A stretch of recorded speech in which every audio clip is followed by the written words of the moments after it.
유명 배우 박형춘, 음주운전 사고로 퇴출. 피해자 합의금, 위약금, 소송비가 눈덩이처럼 불어났다. 서울 아파트와 외제차까지 모두 처분했다. 결국 친척 집에 얹혀 사는 신세로 전락했다. 아버지, 우리 이제 숨이 막혀요. 나는 단호하게 말했다. 집 팔고 시골로 내려와라. 안녕하세요. 저는 전라북도 고창에 살고 있는 72살 이정호입니다. 벌써 농사만 지어온 게 40년이 넘었습니다. 원래는 아내와 논밭 일구며 어렵게 살아왔지만 몇 해 전부터는 시대가 변해서 스마트팜으로 방향을 바꿨습니다. 처음엔 배울 것도 많고 기계도 낯설었지만 덕분에 요즘은 시골에서도 제법 안정적으로 농사 짓고 살아갑니다. 이젠 주변에서도 저희 스마트팜 규모가 제법 크다고들 하지요. 사실 저희 부부에게는 서울에 사는 자랑스러운 아들이 있습니다. 아들 이준호는 대기업 임원으로 올라서서 바쁜 생활을 하고 있고, 며느리 박현정은 명문음대를 나와 첼로 연주자로 활동하다가 결혼했지요. 서울에 사는 처가댁도 유명합니다. 사돈 박형춘은 방송에도 자주 나오던 중견 배우였고요. 아들 덕분에 자주 서울에 가볼 기회도 있지만 사실 그럴 때마다 마음이 조금 무거워지곤 합니다. 아들이야 늘 바쁘다지만 박현정 며느리가 저희를 반기는 눈치는 잘 느껴지지 않거든요. 시골 냄새가 밴 반찬도 입에 안 맞다며 거들떠보지 않고 시골로 내려오라는 말엔 늘 못마땅해하는 표정이 떠오릅니다. 그럴 때마다 아내는 또 속상해하며 애써 며느리 편을 들어주려 합니다. 현정이도 서울살이 하느라 바쁜 거야. 우리야 괜찮지 뭐. 그렇게 말하는 아내를 볼 때면 저도 속으로 꾹꾹 참습니다. 그래도 내 자식이고 내 며느리니까요. 하지만 몇 달 전 일이었지요. 서울에서 친척 결혼식이 있어서 올라갔다가 잠깐 하루 아들 집에 머물고 싶다고 했는데 그날 이후 제 마음속에서는 평생 꾹꾹 눌러놨던 분노가 차오르기 시작했습니다. 이제 그 이야기를 들려드릴까 합니다. 아내 말순이랑 결혼한 지도 벌써 45년이 넘었습니다. 처음 시골에 자리 잡고 농사를 지을 땐 모든 게 부족했습니다. 손으로 못 심고 비 오기를 하늘에 빌던 시절이었지요. 비닐하우스 하나 마련하려고 밤낮으로 아내랑 품팔이도 다녔습니다. 그래도 딸 아들이 태어났을 때는 모든 고생이 다 보람으로 바뀌었지요. 이 녀석들 하나 잘 키워보겠다고 아내랑 저랑 진짜 악착같이 살았습니다. 준호가 공부머리는 참 좋았습니다. 고등학교 때부터 장학금 받으며 알아서 잘 올라가더니 결국 서울에 있는 명문대에 들어갔지요. 사실 저희 부부에겐 준호보다 먼저 태어난 딸 누나 정미도 있습니다. 딸아이는 아들보다는 조금 조용하고 속 깊은 아이였습니다. 늘 동생 뒷바라지 도와주며 부모 마음 헤아려주는 착한 딸이었지요. 엄마, 준호 학원비 부족하면 제 알바비 써요. 전 괜찮아요. 그 말 들을 때마다 가슴이 시큰했습니다. 딸에게도 더 해주고 싶었지만 형편이 넉넉지 않던 시절이라 동생 뒷바라지에 더 마음이 쏠릴 수밖에 없었습니다. 그래도 정민은 늘 묵묵히 동생 잘 되길 응원해줬습니다. 누구나 그렇듯 우리 인생 목표는 단 하나, 정미와 준호였고 우리처럼 고생하며 살지 않도록 이 아이들에게 모든 걸 다 쏟아부었습니다. 준호가 취업하고 회사에서 인정받아 승진도 빨랐습니다. 아내랑 저 매번 서울 올라가서 기특하다며 손뼉 쳤지요. 준호가 결혼하겠다고 데려온 며느리 현정이도 처음엔 반갑게 맞았습니다. 명문음대를 나와 첼로 연주자로 활동한다는 이야기를 들으며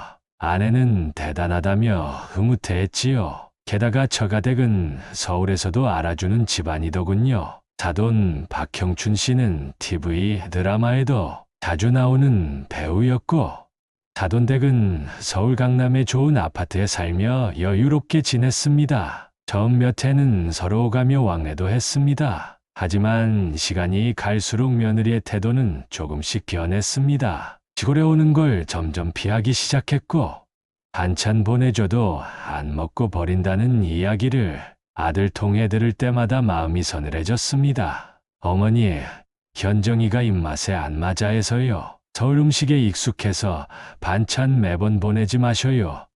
엄마 힘들어. 준호는 늘 그렇게 말끝을 흐렸습니다. 이해하려고 했습니다. 서울 아가씨가 시골 반찬이 입에 안 맞을 수도 있겠지.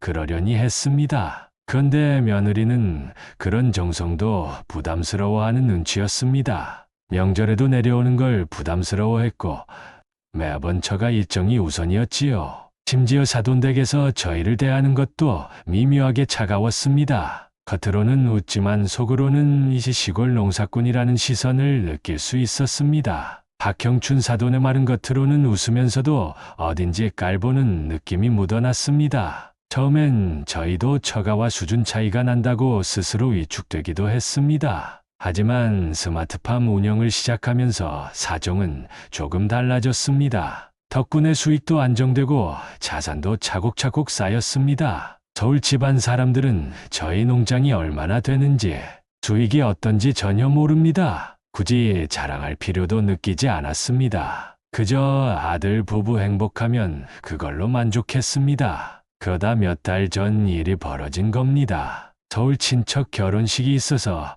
하루 올라갔을 때였습니다. 서울에 올라가면 하루쯤 아들 집에 묵고 가도 되겠다 싶어 조심스럽게 얘기를 꺼냈지요. 준호야, 결혼식 마치고 우리 내 집에서 하루 쉬었다 내려갈까 한다. 아, 네.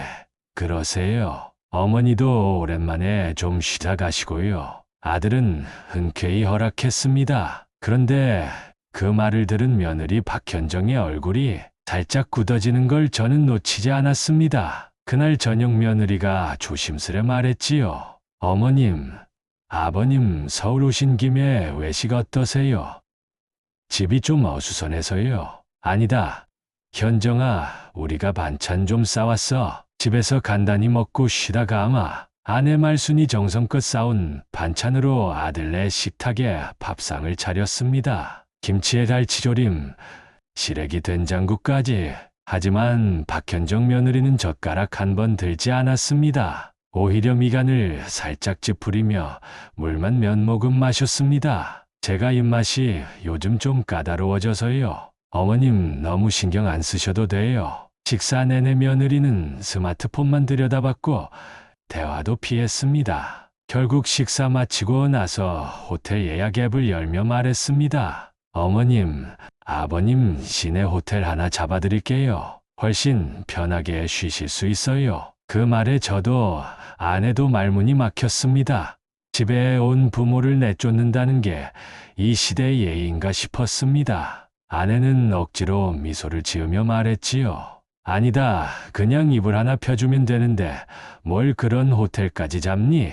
어머님 아버님 불편하실까봐 그래요. 택시 타고 이동하세요. 그날 밤 결국 저희는 조용히 아들 집을 나와 근처 호텔에 묵었습니다. 말없이 눈물을 닦는 아내를 보며 제 속도같이 끌어올랐습니다. 참을 만큼 참았다. 그날 이후 제 마음속엔 단단한 결심이 자리 잡기 시작했습니다. 아들 집에 잠시 머물던 그날 밤 호텔 방 한쪽에서 아내가 조용히 흐느꼈습니다. 여보, 우리가 뭘 그렇게 잘못했을까? 며느리가 우리를 이리 불편해하는 게.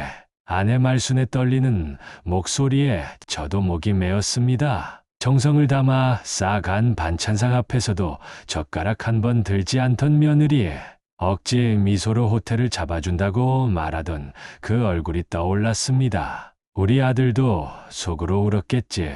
그날 제 속에서 묵혀놨던 뭔가가 무너져 내렸습니다. 며칠 후 누나 정미가 본가에 내려왔습니다. 어릴 때부터 항상 부모 마음을 먼저 살피던 딸이라 서울 다녀온 우리 표정을 금방 알아챘습니다. 엄마, 아빠, 서울 다녀오시더니 왜 이렇게 기운이 없으세요?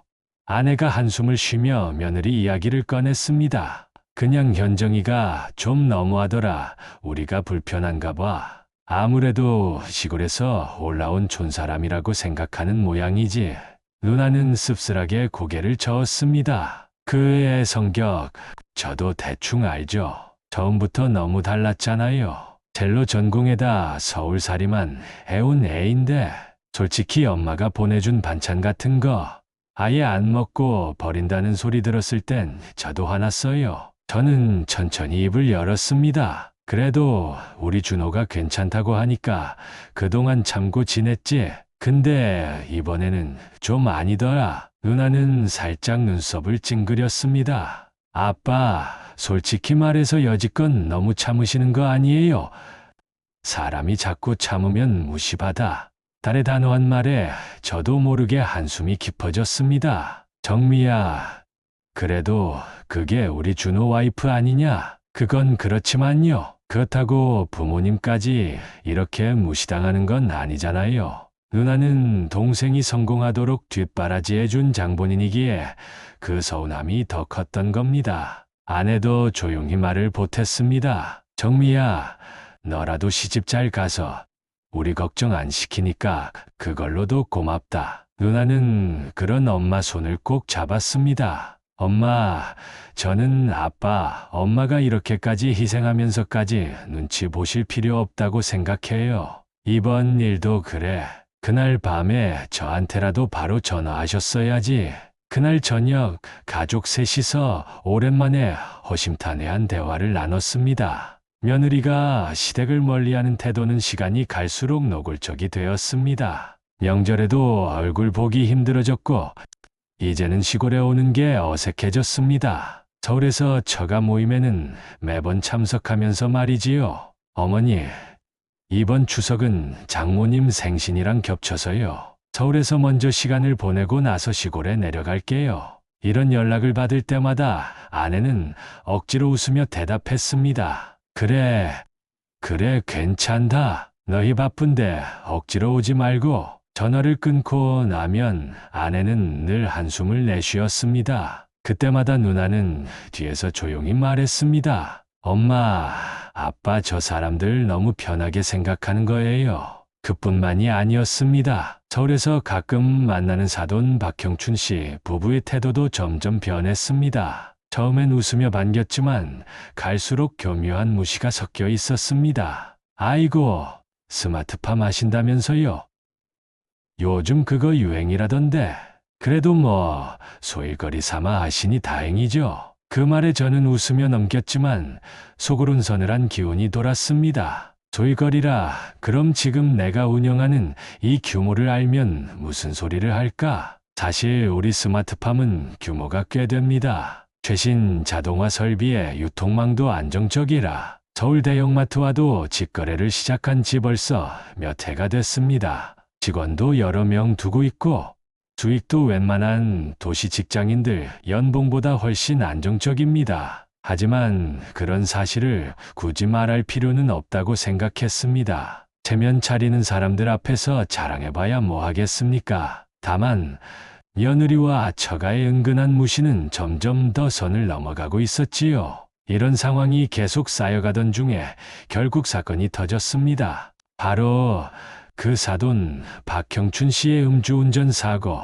사건은 예상치 못한 곳에서 시작됐습니다. 서울 강남 한복판에서 새벽 시간대에 일어난 음주운전 사고. 사돈 박형춘 씨가 몰던 외제차가 보행자를 치고 말았다는 소식은 금방 뉴스로 퍼졌습니다. 유명 중견배우 박형춘, 음주운전 사고 피해자 중사. TV를 틀자 연예 뉴스부터 경제면까지 온통 사돈 소식으로 가득했습니다. 아내와 저는 그저 허탈한 한숨만 내쉴 수밖에 없었습니다. 며칠 후 아들 준호가 급히 시골집으로 내려왔습니다. 얼굴은 잔뜩 굳어 있었습니다. 아버지 장인어른 사고 소식 보셨죠? 저는 묵묵히 고개를 끄덕였습니다. 뉴스에서 계속 나오더구나. 아들은 한숨을 길게 쉬며 말을 이었습니다. 이번 일로 장인어른 완전히 방송계에서 퇴출이 됐어요. 드라마와 광고도 전부 다 끊겼어요. 옆에서 듣고 있던 아내는 걱정스러운 표정으로 물었습니다. 그래서 사돈어른들은 지금 어디 계시니? 아들은 잠시 머뭇거리다 대답했습니다. 집도 결국 내놨어요. 외제차며 미술품까지 다 처분했는데도 감당이 안 됩니다. 위약금에 피해자 합의금, 변호사 비용까지 결국 친척 집에 얹혀 지내고 있어요. 그제서야 옆에 있던 누나 정미가 나직이 한숨을 내쉬며 말했습니다. 사돈 어르신들 이제 어쩐데? 아들은 대답 대신 고개만 떨구었습니다. 그런데 이 사돈댁의 몰락은 단순히 돈 문제에서 끝나지 않았습니다. 며느리 박현정에게도 그 후폭풍이 이어졌습니다. 박형춘 씨의 이름이 언론을 도배하자 박현정이 활동하는 음악계에서도 파장이 일었습니다. 유명 첼리스트였던 박현정의 연주회 스케줄이 하나둘 취소되기 시작했습니다. 이미지 관리가 힘들다며 소속사에서도 계약을 해지했고 광고 촬영도 전면 중단되었습니다. 유학 시절부터 쌓아온 경력과 브랜드가 한순간에 무너지는 건 시간 문제였습니다. 아버지 이름이 뉴스에 계속 나오는데 아무래도 협회에서도 부담스러워합니다. 이런 말들이 그녀 주위에서 계속 오갔고 결국 오랫동안 준비하던 해외 콩쿠르 심사위원 자리까지 무산되었다는 소식을 아들을 통해 들었습니다. 아내가 조심스레 물었습니다. 그래서 현정이는 지금 어떻게 하고 있니? 아버지, 어머니 현정이가 지금 사실상 활동 접었습니다. 당분간 음악계에선 발붙이기 어렵다고 합니다. 아버님 일 이후로는 업계 분위기도 좋지 않고요. 아들은 고개를 숙인 채 한참 말을 잇지 못했습니다. 아버지 솔직히 이제 저희도 더 이상 버틸 힘이 없습니다. 생활비며 빚 상환이며 숨이 막혀요. 나는 잠시 눈을 감았습니다. 그리고 그동안 아내와 나, 그리고 딸 정미가 받아왔던 서운함과 무시, 쌓여왔던 감정을 되새기며 천천히 입을 열었습니다. 준호야, 네. 아버지, 내가 도와주긴 하마하지만 조건이 있다. 아들은 숨을 삼키며 고개를 들었습니다. 지금 살고 있는 서울집, 그것도 다 정리해라. 더는 그 집에 집착하지 말고 이젠 둘 다 시골로 내려와라. 여기 내려와서 내 스마트팜 같이 운영하면서 살아라. 아버지 그건 대신 사돈어른들 지낼 집은 작은 빌라라도 내가 따로 구해주겠다. 그 정도는 내가 도와준다. 옆에 있던 아내는 조용히 고개를 끄덕이며 내 손을 꼭 잡았습니다. 누나 정미도 묵묵히 뒤에서 눈을 감고 있었습니다. 그렇게 시골이 싫다, 냄새가 어떻다 하던 사람이 결국엔 다 내려놓게 되는구나. 며칠 후 결국 아들과 며느리는 서울집을 내놓았습니다. 짐을 정리하는 날 며느리 박현정은 한참 동안 말을 잇지 못하다가 고개를 떨구며 입을 열었습니다. 어머님 아버님 정말 죄송합니다. 그동안 제가 너무 교만했습니다. 아내는 박현정의 손을 가만히 잡았습니다. 됐어. 우리 새로 시작하자. 그걸로 됐다. 그렇게 아들과 며느리는 시골로 내려와 우리 농장 일을 배우기 시작했습니다. 아들 부부가 시골로 내려와 농장 일을 시작한 첫날, 이정호 농장 스마트팜 단지 입구에 도착하자 며느리 박현정은 눈을 크게 떴습니다. 어머, 이게 스마트팜이라고요? 대기업 건물처럼 깔끔하게 정돈된 흰색 외벽에 재배동들이 줄지어 서 있었고 유림 안쪽으론 초록빛 잎사귀들이 수직 선반 위에 가지런히 자라고 있었습니다. 실내엔 공기조화기와 LED 재배 등 자동화 모듈이 쉴 새 없이 작동 중이었습니다. 아내가 옆에서 웃으며 말했습니다. 왜, 현정아, 내가 생각했던 시골밭이 아니지? 박현정은 당황스러움과 놀라움이 뒤섞인 표정으로 한참을 바라봤습니다. 그냥 비닐하우스인 줄 알았는데 이렇게 현대적인 시설일 줄은 몰랐어요. 나는 천천히 입을 열었습니다. 이곳은 온도, 습도, 이산화탄소 광량까지 모든 환경이 자동으로 관리된다. 날씨에 관계없이 연중 안정된 생산이 가능하지. 허브, 바질, 딸기, 고부가 같이 작물들이 바로 이 안에서 자라고 있다. 아들은 재배실 안쪽 모니터링 패널 앞에서 멈춰 섰습니다. 디지털 화면엔 온도 22도, 습도 65%, 이산화탄소 농도와 조명 세기까지 실시간으로 표시되고 있었습니다. 아버지, 이 정도면 웬만한 기업 시스템인데요. 그렇다, 이제 너희도 이걸 배워야 한다. 기계가 다 해주는 게 아니고 결국 데이터를 보고 사람 손으로 미세 조정해야 되는 일이다. 며느리는 처음엔 멍하니 바라보다가도 점차 하나씩 질문을 던지기 시작했습니다. 이 파란 그래프는 뭐죠?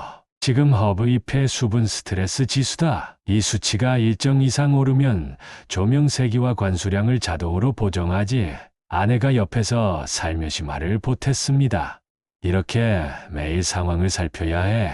단순히 뿌리만 박아두는 농사가 아니야. 서울살이만 해오던 며느리는 이 모든 시스템이 신기한 듯 연신 메모장에 적어 내려갔습니다. 며칠이 지나자 며느리도 점차 적응하기 시작했습니다. 매일 아침 컨트롤러 앞에서 수치를 확인하고 센서 알람을 체크하는 일이 일과가 되었습니다. 어머님, 오늘은 이산화탄소 농도가 조금 떨어진 것 같아요. 보충 시스템 점검할까요?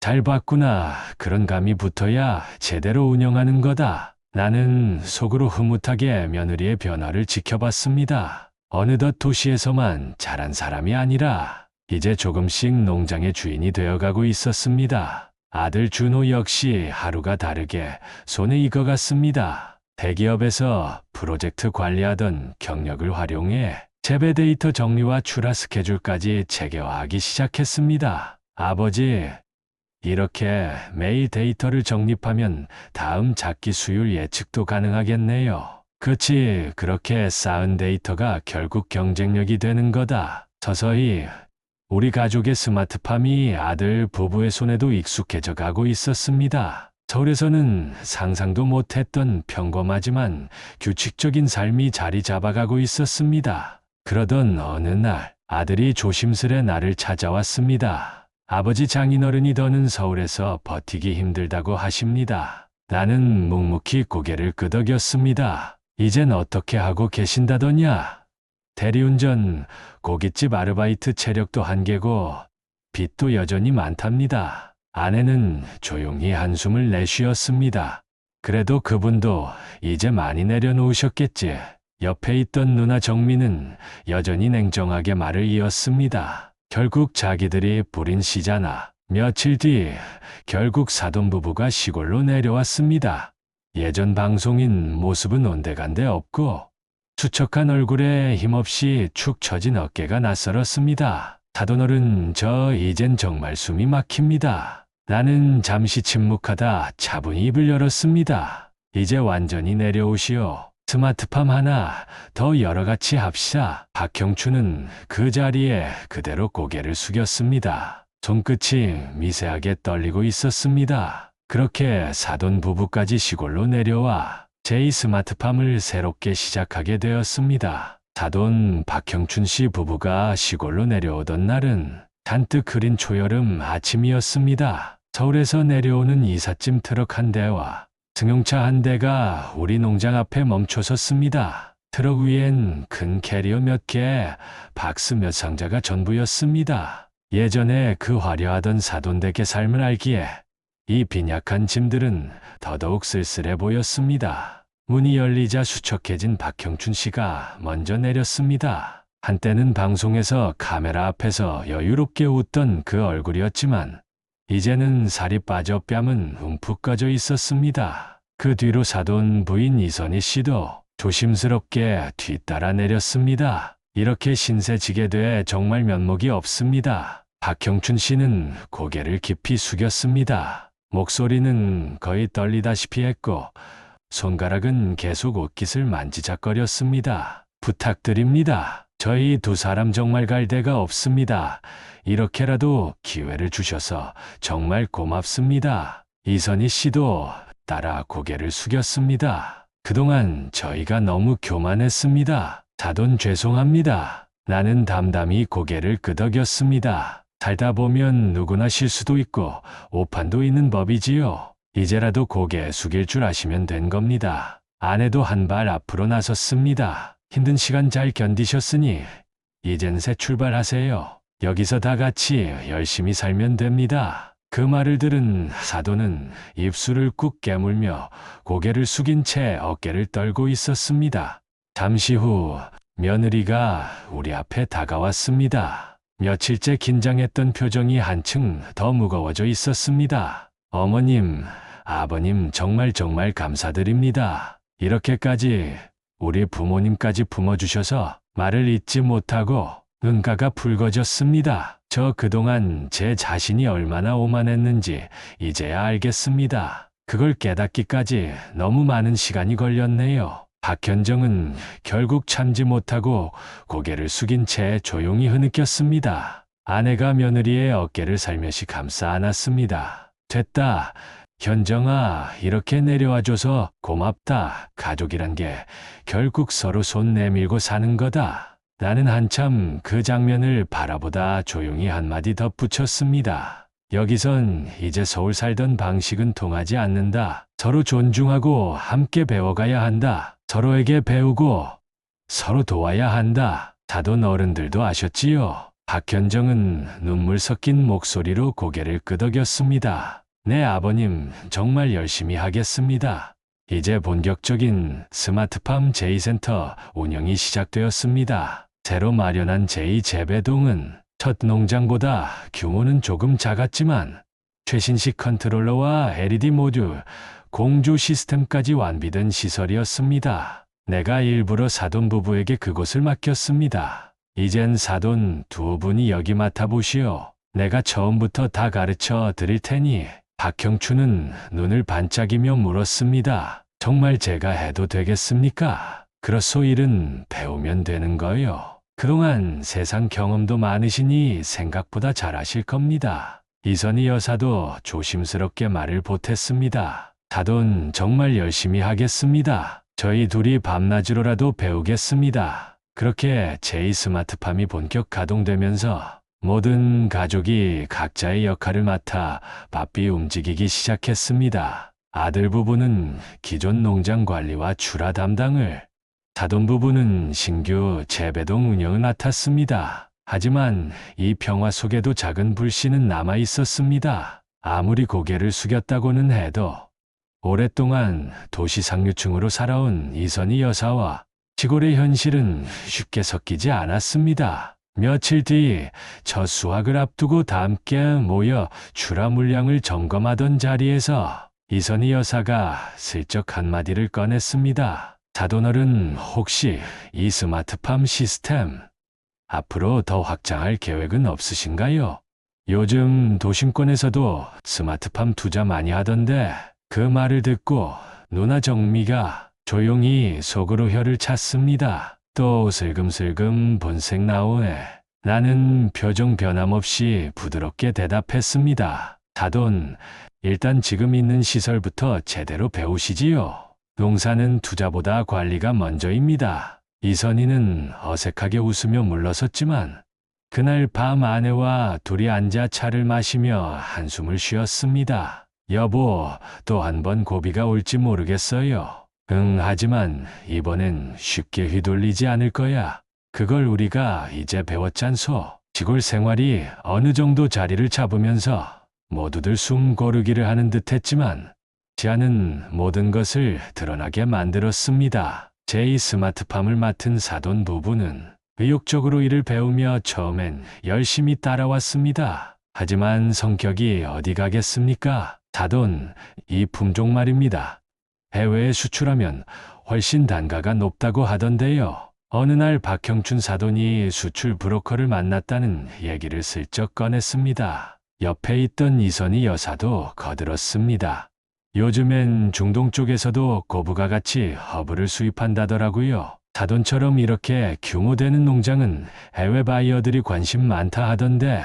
나는 조용히 차를 들이키며 입을 열었습니다. 사돈, 농사는 욕심내면 금방 망가집니다. 국내 안정 출하부터 확실히 잡아야 합니다. 그게 기본이에요. 박형춘 사돈은 억지 미소를 지었지만 눈빛에 아쉬움이 어렸습니다. 예, 물론입니다. 아직 제가 초보라 배워야지요. 하지만 그날 이후로 종종 외부 사람들을 농장 근처로 데려오곤 했습니다. 이따금 외제차가 우리 농장 입구까지 왔다 가는 걸 나는 여러 번 목격했습니다. 물론 내색하지 않았습니다. 며느리 박현정도 어느새 조금씩 바뀌어 갔습니다. 매일 컨트롤러 앞에 서서 데이터를 관리하고 출하 스케줄을 꼼꼼히 확인했습니다. 가끔은 아들과 부부간의 다툼도 들려왔습니다. 현정아, 아버지가 정해준 대로만 하자. 괜히 외부 사람 만나지 말고. 나도 알지 하지만 아버님은 너무 조심스러워. 시대가 변했잖아. 이 기술이면 더 확장할 수도 있지 않아? 준호는 한숨을 쉬었습니다. 지금처럼만 유지해도 충분히 잘 되고 있어. 아버지가 몇십 년 농사로 얻은 원칙인데 그렇게 쉽게 바꿀 순 없어. 나는 두 사람의 말다툼을 멀리서 듣고만 있었습니다. 며느리가 과거와는 달리 농장 일에 애착을 가지기 시작했다는 건 고마운 일이었지만 여전히 어디선가 그 도시적 조급함이 느껴졌습니다. 며칠 뒤 누나 정미가 조심스레 내게 다가왔습니다. 아빠, 저 사람들 또 외부 투자자랑 얘기하고 있는 것 같아요. 누구? 서울에서 내려온 투자회사 사람이에요. 아빠한테 허락받고 얘기한 건 아닌 거죠. 나는 조용히 숨을 고르며 생각에 잠겼습니다.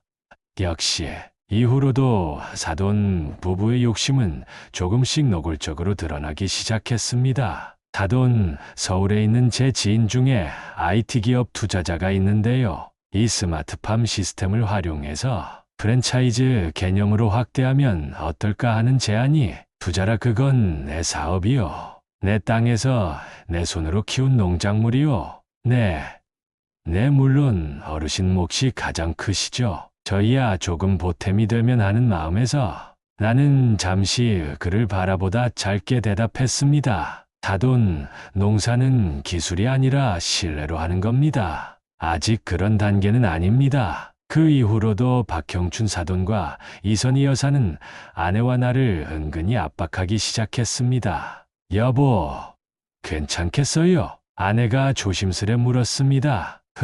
너무 급히 판을 키우려고 하는구먼. 서울 사는 버릇을 못 버렸어. 며칠 후 예상치 못한 곳에서 진짜 속내가 드러나는 사건이 벌어졌습니다. 그날 오후 누나 정미가 급히 내게 전화를 걸어왔습니다. 아빠, 지금 사돈어른이 서울 투자자랑 화상회의하고 있어요. 그쪽 사람 아예 스마트팜 브랜드화를 제안하던데요. 브랜드화? 아빠 농장이랑 지금 우리가 운영하는 시설까지 몽땅 합쳐서 전국 프랜차이즈 사업으로 키우자는 얘기까지 오갔어요. 이미 사업 계획서까지 넘긴 것 같던데요. 순간 가슴 속에서 무언가 차갑게 내려앉았습니다. 나는 곧장 제2 스마트팜 사무실로 향했습니다.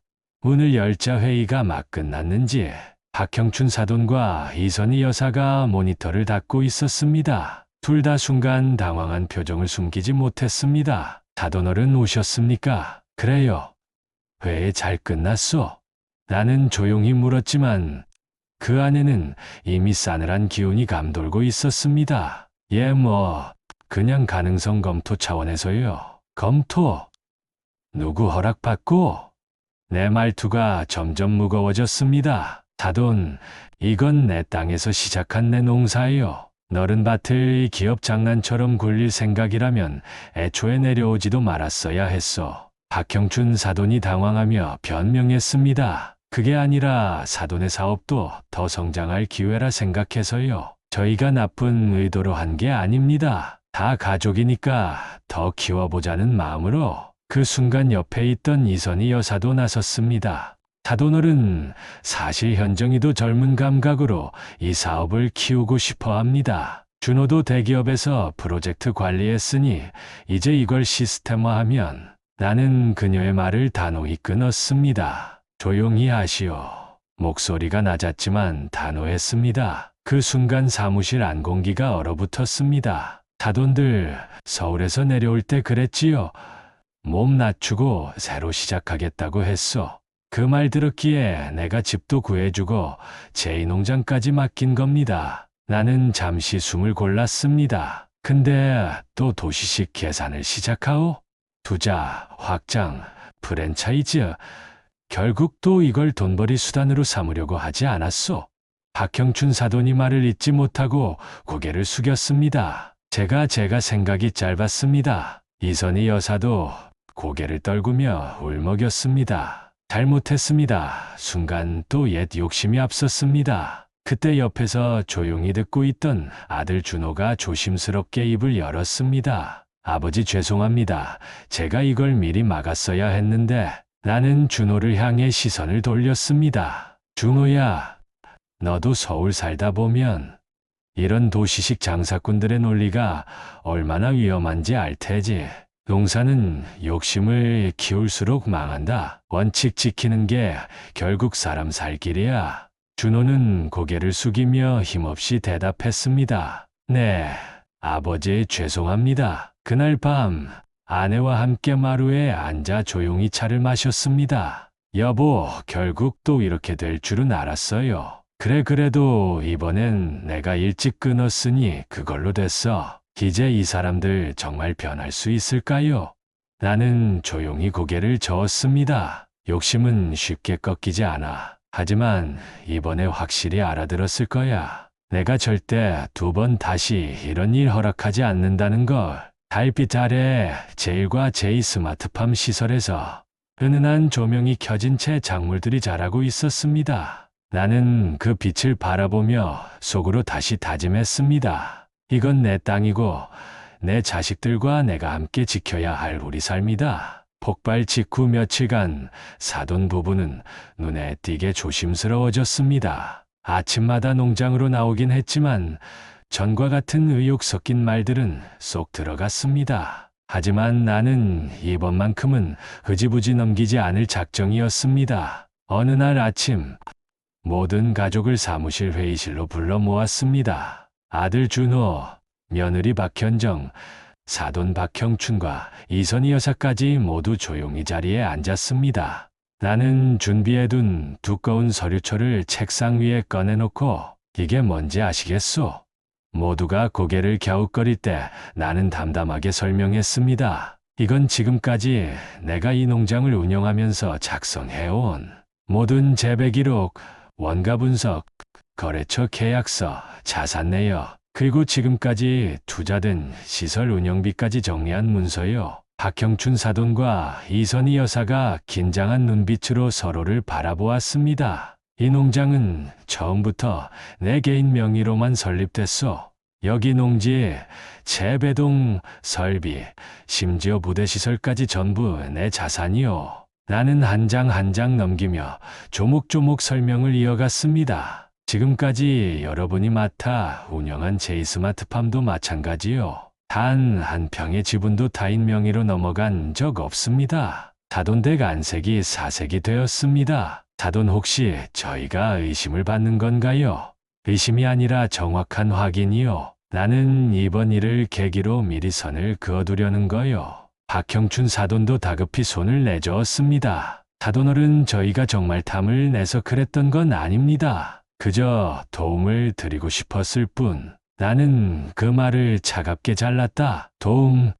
그동안 사돈 부부가 데려온 서울 투자자들, 컨설팅 회사, 브랜드 확장 이야기, 전부 내가 모를 줄 아시오. 모두가 숙연해졌다. 나는 문서초를 닫으며 결론을 내렸습니다. 앞으로 이 농장의 모든 경영권, 계약권, 출하권한 운영계획은 내가 직접 관리합니다. 여러분들은 각자 맡은 현장 업무만 집중하도록 하시오. 박현정 며느리가 조심스레 입을 열었다. 아버님, 그럼 저희는 투자라든가 확장 계획엔 아예 관여하지 못하는 건가요?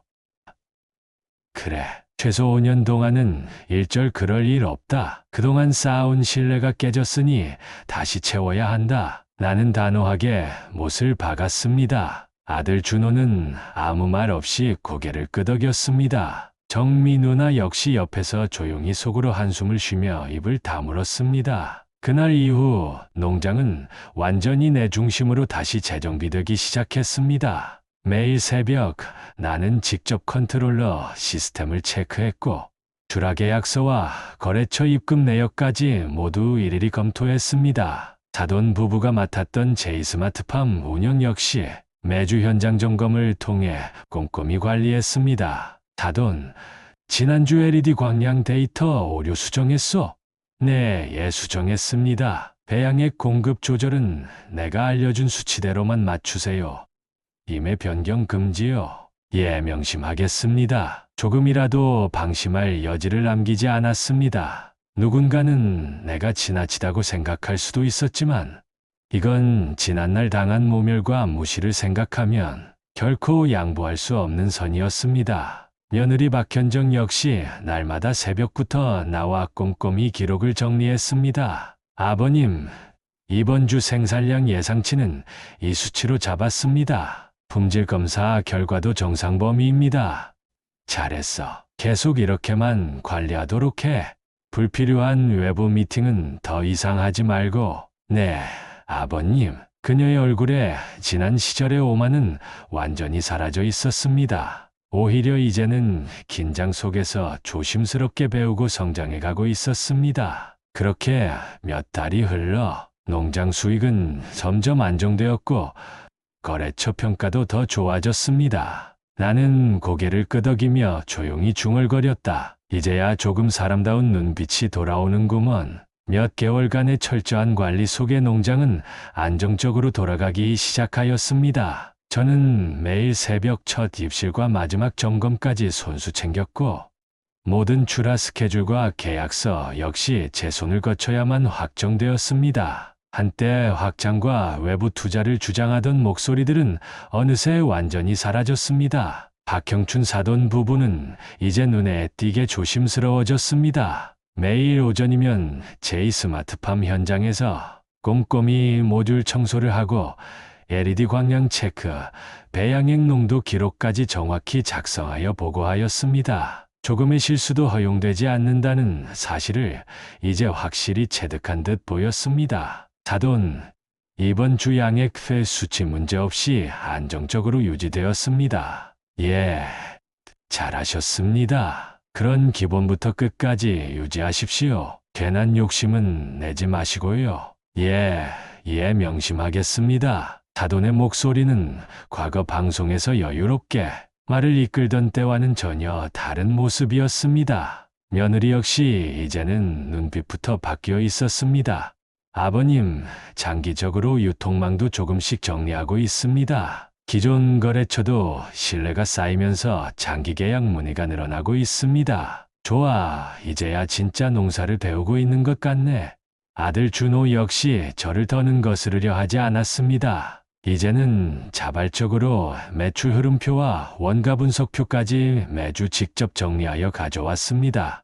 그렇게 시간이 흐르며 제 마음속 깊이 쌓여있던 묵은 응어리도 서서히 가라앉기 시작하였습니다. 어느 날 서울에서 알고 지내던 오래된 농업 컨설팅 전문가가 농장을 방문하였습니다. 그는 시설을 둘러본 후 감탄하며 말했습니다. 형님, 전국 스마트팜 운영 농가 중 이 정도 시스템이면 상위 5% 안에 들어갑니다. 이걸 70 넘어서 이 정도로 혼자 해내셨다니 정말 존경스럽습니다. 저는 미소를 지으며 답했습니다. 기술은 배우면 되지만 사람 마음속 욕심을 다스리는 건 평생 걸려도 어렵더라. 그날 저녁 집으로 돌아오는 길에 아내 말순이 조용히 말을 건넸습니다. 여보, 이제는 모든 게 정리가 된 것 같아요. 그래도 경계심은 쉽게 놓을 수 없네.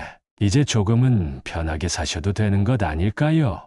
저는 아내의 손을 가만히 잡았습니다. 그래도 언제 무슨 바람이 또 불지 모르니까. 하지만 이젠 우리 마음이 단단해졌으니 더는 흔들리지 않을 거야. 그 시각, 사돈 부부는 여전히 제 스마트팜 내 재배 데이터 시스템 앞에서 각종 센서 수치를 확인하고 있었습니다. 땀이 이마를 타고 흘러내려도 이전처럼 불평은 한마디도 하지 않았습니다. 형춘 씨, 이제야 우리도 뭔가 제대로 배우는 것 같아요. 이선희 여사의 목소리도 한결 부드러워져 있었습니다. 박형춘 씨도 조용히 고개를 끄덕였습니다. 저희가 너무 쉽게 세상을 살려고 했었지요. 결국 이렇게 다시 배워야 하네요. 며칠 뒤 저는 가족들을 모두 불러 모았습니다. 조용한 회의실 안에는 예전과는 다른 묵직한 공기가 감돌았습니다. 이제 우리 농장도 다시 자리를 잘 잡았습니다. 앞으로 제가 물러날 날도 머지않았으니 지금부터는 누구든 탐내거나 욕심 부리지 말고 원칙 지키며 더 잘해봅시다. 저는 사돈 부부를 바라보며 말을 이었습니다. 그동안 고생하셨습니다. 이제 진짜 가족으로 남을 수 있는지 그건 앞으로 여러분이 어떻게 하느냐에 달려 있습니다. 박형춘 사돈과 이선희 여사는 고개를 깊이 숙였습니다. 앞으로 2번 다시 그런 어리석은 욕심은 내지 않겠습니다. 네, 정말 조심으로 돌아가겠습니다. 박현정 며느리 역시 눈물이 고인 채 조용히 말했습니다. 아버님, 어머님 진심으로 감사드립니다. 이렇게 2번이나 기회를 주셔서 앞으로 이곳이 제 진짜 고향이 되도록 만들겠습니다. 저는 그 말을 듣고 조용히 고개를 끄덕였습니다. 그 순간 저는 깨달았습니다. 이 농장은 이제 욕심이 아닌 책임과 신뢰로 지켜낼 가족의 산터가 되었다는 사실을 이제야 진짜 사람다운 마음으로 모두가 함께 살아가게 된 것입니다. 살다 보면 누구에게나 크고 작은 욕심이 찾아옵니다. 그 욕심이 지나치면 결국 주변을 무너뜨리고 가족까지도 멀어지게 만든다는 것을 저는 이 과정을 통해 뼈저리게 배웠습니다. 농사란 결국 땅만 일구는 것이 아니라 사람의 마음을 함께 가꿔가는 일이라는 것을 이제야 제대로 깨닫습니다. 탐욕은 쉽게 자라지만 신뢰는 오래 걸려야 뿌리 내린다는 것.